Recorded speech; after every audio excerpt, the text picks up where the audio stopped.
Olá, pessoal, tudo bem? Professor Andrade aqui. Vamos dar início a mais uma disciplina da nossa pós-graduação em instrutor, treinador de Krav Maga. Disciplina essas que eu chamo de a base, né? A base funcional para o início do processo do protocolo de treinamento para potencializar nossas aulas. Essa disciplina, ah, inicialmente nós havíamos planejado colocar três tópicos importantes, seria anatomia, cinesiologia fisiologia juntos, mas aí para atendendo a pedidos e para também melhorar o entendimento, nós separamos a fisiologia, porque se requer um tempo maior, o professor Marcos irá trabalhar. Especificamente, eu não vou ficar tecendo comentários aprofundados sobre anatomia e cinesiologia. O que eu farei é tentar juntar esse conhecimento, compilando para aplicação prática dentro das nossas aulas de Krav Maga. Considerando que boa parte dos profissionais que são instrutores, hoje instrutores ou treinadores de Krav Maga, não tem uma formação dentro da educação física na área de saúde, isso seria um resumo funcional para o ensino de Krav Maga. Então, para que se tenha uma ideia, a anatomia é uma ciência milenar. Há mais de 2.500 anos, a história já documenta, né? E o seu estudo tem fundamental importância para a prática das artes marciais, para a prática esportiva e principalmente para nós, vocacionado à defesa pessoal dentro do Krav Maga, porque entendendo a anatomia humana, entendendo os pontos de proteção, entendendo os pontos de giro, ou seja, a rotação do movimento do corpo humano, nós entendemos a sequência didática que a gente vai abordar a posteriori e melhora, com certeza, as nossas aulas. Então, compreender a estrutura corporal vai nos permitir identificar quais as vulnerabilidades para quando eu defendo e as potencialidades para quando eu ataco, para que eu possa aprimorar as técnicas, principalmente no combate para a defesa pessoal. Então, eu convido a vocês para mergulhar comigo aí nesse período que passaremos juntos. A cada etapa, eu irei fazer um quiz para que vocês participem e tal. Não se preocupem com as avaliações, como foi a da história, uma avaliação simples. Na verdade, não se busca que uma formação aprofundada, e sim que melhore o arcabouço de conhecimento e que melhore a qualidade de nossas aulas. Tudo bem? Vamos lá. Então, pessoal, é importante salientar que ao se falar de anatomia, nós estamos falando, remonta desde a Grécia Antiga, tá? Lá na época de Hipócrates, já se falava nas bases da medicina, da anatomia. E sempre era feito sobre dissecação. Então, a anatomia é dividir em partes. Então, eu divido em partes para estudar. Tecnicamente, é boa parte do que a gente faz hoje. Eu divido uma técnica em partes para melhor entendimento. É exatamente isso que a anatomia faz. Lá na época de Leonardo da Vinci é que se revolucionou o estudo da anatomia com algumas pinturas. Então já começava a se desenhar um órgão, já começava a se desenhar uma estrutura, e assim foi facilitando. Mas as primeiras representações anatômicas surgiram aí na Era Moderna, já em 1564, mas também advém da tradição oriental, desde a época aí 5.000 anos antes de Cristo, baseado em conhecimentos anatômicos aplicados às artes marciais. A gente vê sempre ali em filmes que remontam de acupuntura, toque mortal. Isso arremete a uma cultura bem milenar. Para nós, o importante é entender que o ser humano ele tem nomenclaturas que precisamos utilizar para o ser humano ser identificado. A posição inicial que nós falamos é a posição padrão, que é chamada posição anatômica, ou terminologia anatômica, tá? Essa posição é essa aí da figura, o corpo ereto, palma das mãos voltadas para frente, base para toda a prescrição anatômica é os pés juntos, ali o mais próximo possível, com palmas da mão voltadas para frente, tá? Nesses termos de direção, nós vamos ter a parte para cima, superior, para baixo, inferior. Medial está no meio do corpo, lateral está do lado. E são essenciais para uma comunicação precisa. Até mesmo na explicação de um soco. Olha, eu gostaria que você fizesse um soco frontal. Se eu falo frontal, é porque é para frente. E aí, que tá aqui, ó. Não, um soco para baixo. Não, um soco inferior. E a complexidade desse estudo é porque nós temos um ser humano adulto, 206 ossos e mais de 6 mil músculos que são identificados. Então, precisamos entender especificamente como que se dá essa estrutura para que possamos trabalhar e falar de maneira mais técnica para com nossos alunos. Principalmente, é importante salientar que nós precisamos entender quais são os planos anatômicos.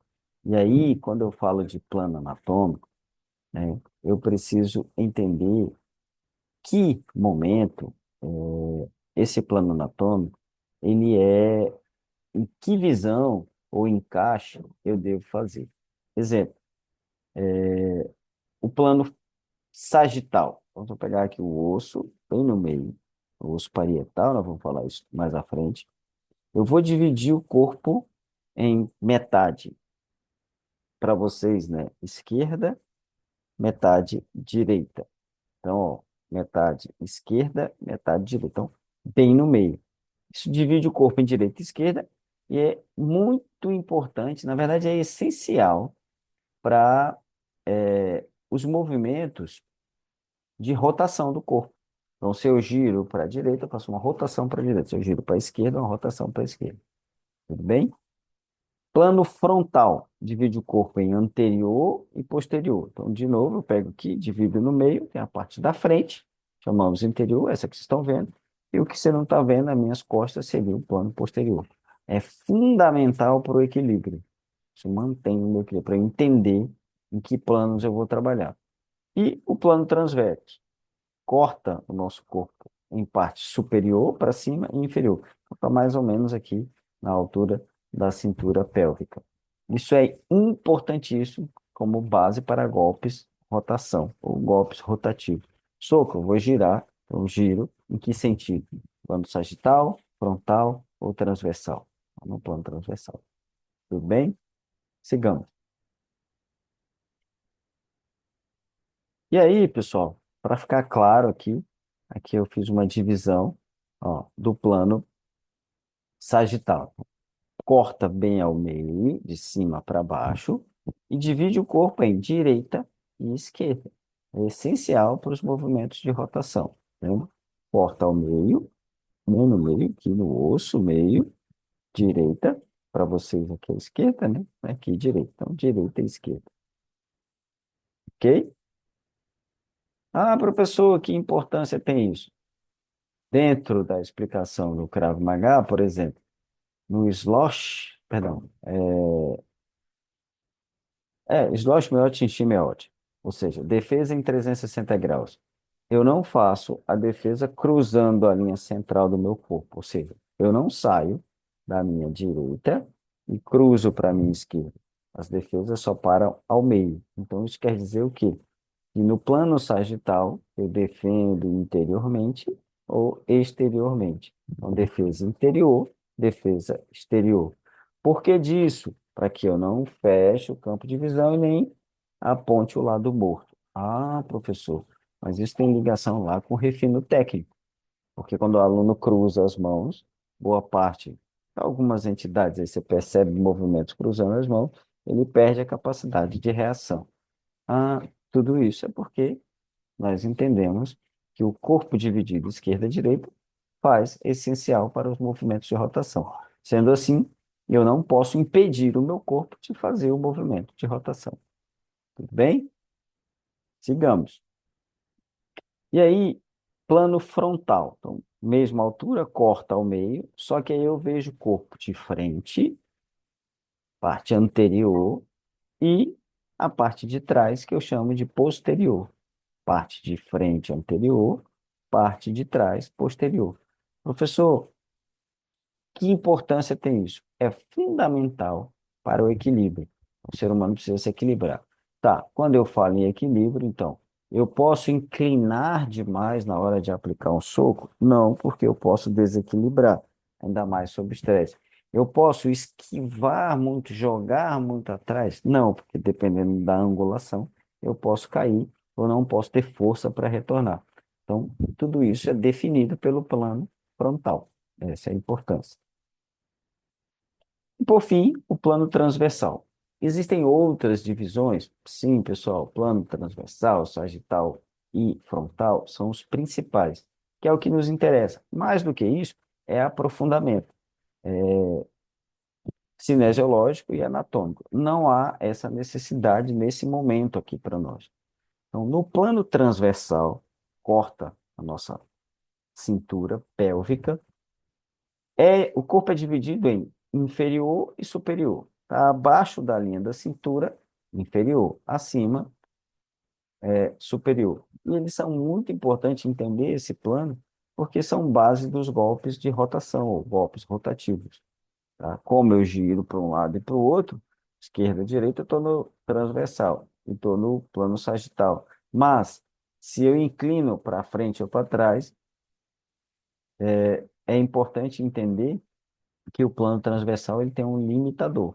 Então, o plano frontal, transversal e sagital, ambos trabalham, todos trabalham em conjunto, o que vai nos dar um suporte melhor para a aplicação da técnica. Tudo bem? Então aqui, eu acho que a imagem vai ficar um pouco apagada para vocês aí, mas se não, eu tenho aqui uma sequência de movimentos, eu peguei do karatê, mas no plano sagital, né? Pode ser um chute, pontapé frontal, uma defesa alta, tá? E assim vai. Já no plano transversal, eu tenho os movimentos de rotação de cotovelada, soco, tudo que eu tenho em rotação. Então, só repetindo. Eixo longitudinal permite rotações do corpo essencial para chutes giratórios e torção. É importante fazer esse link porque muitos instrutores, quando vão preparar suas aulas, não observam as limitações daquele aluno, ou pela fase maturacional, ou por uma patologia, algum desequilíbrio, e aí leva o aluno a movimentos que ele não dá conta, mas não porque ele não consegue inicialmente por falta de vontade, que é o que a maioria fala, mas sim porque ele tem uma limitação. Já o eixo sagital, ele possibilita movimentos laterais, são fundamentais para esquiva e movimentos de deslocamento. Então, quer dizer o quê? Aquele lá no karatê, um, dois, três, Kihon, Ippon, Kihon, Sambon, são movimentos de deslocamento. Para o Krav Maga seria o Tezuzot, ou W footworks do boxe. Para que isso ocorra, está dentro do eixo sagital, que é a mesma coisa do eixo frontal. Então, eu entendo o plano, eu entendo o eixo. Quando eu falo em eixo, é a linha central que divide. Então, o eixo frontal faz um movimento de frente e atrás, ou anterior e posterior, tem as bases para todos os chutes e socos, todas as direções. Ok?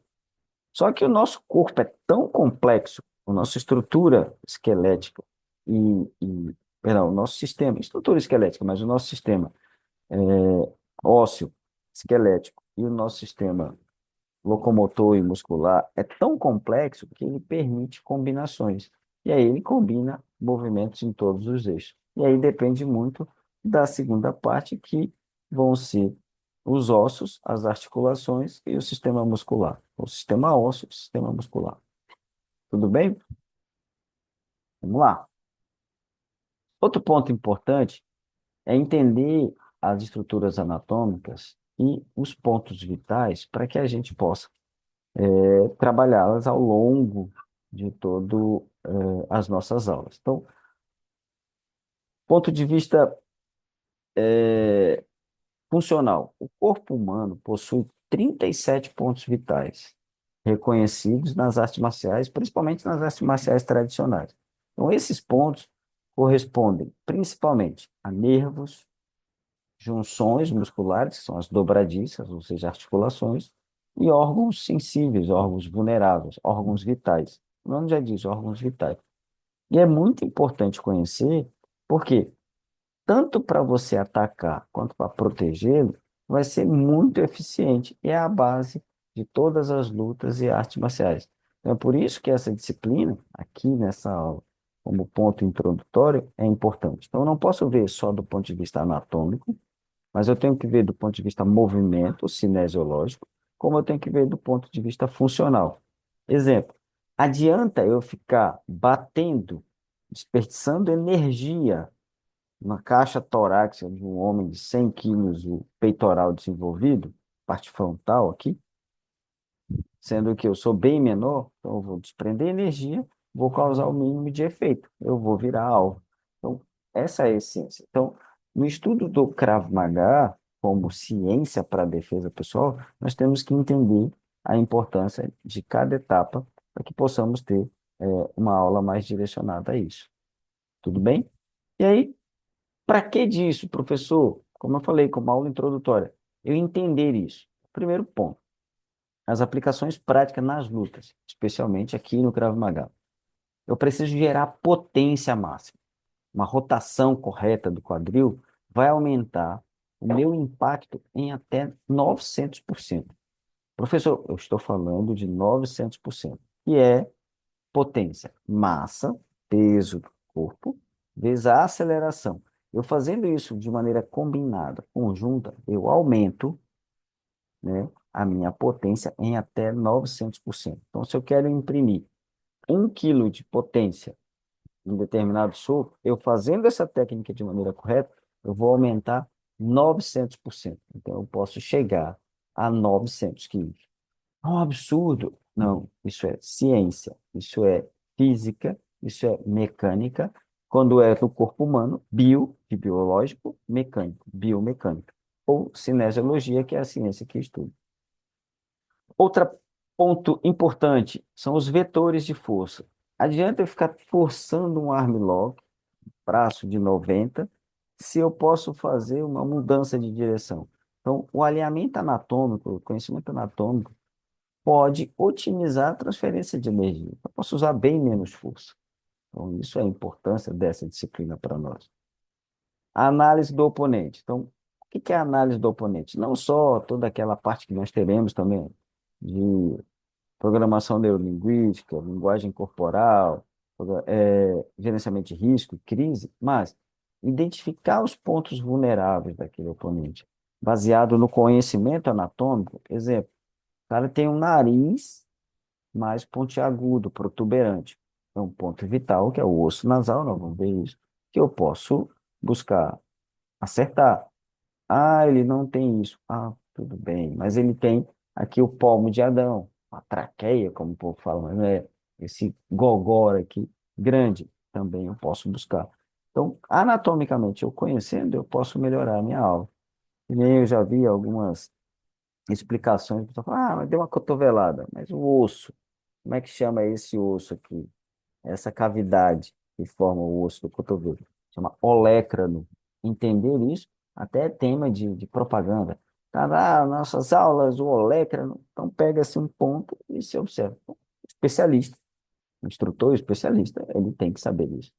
E a biomecânica, como eu falei, é a biologia junto com o movimento, me dá os princípios das alavancas para que os golpes se tornem mais potentes e as defesas cada vez mais eficientes. Tudo bem? Vamos lá, pessoal. O nosso treinamento é um treinamento vocacionado à funcionalidade, a potencializar e agariar cada vez mais alunos. Então, tem que apresentar isso de maneira melhor. Como é que eu faço isso? Entendendo o desenvolvimento dos planos, com exercícios específicos para cada plano anatômico, grande equilíbrio muscular e articular faz com que nós entendamos melhor. Eu vou prevenir melhor as lesões e vou ter adaptações específicas a cada modalidade de luta. Isso é muito importante. Então, cada luta, cada arte marcial desenvolve adaptações anatômicas distintas.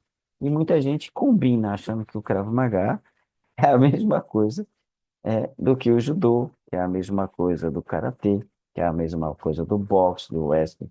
Então, muita gente confunde isso.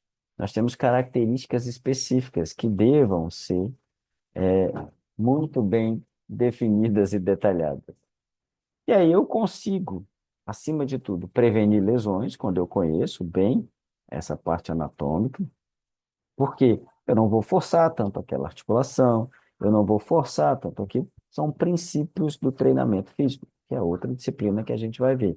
Então, o conhecimento anatômico consegue e permite, né, identificar as limitações individuais, o que é essencial para um treinamento mais seguro, que foi a disciplina da professora Heloísa. Até nós colocamos a primeira disciplina da professora Heloísa, que foi um pedido dos alunos por conta da necessidade de prevenção de lesões. Então, aqui, na verdade, a gente vai só resgatar um pouco desse conhecimento.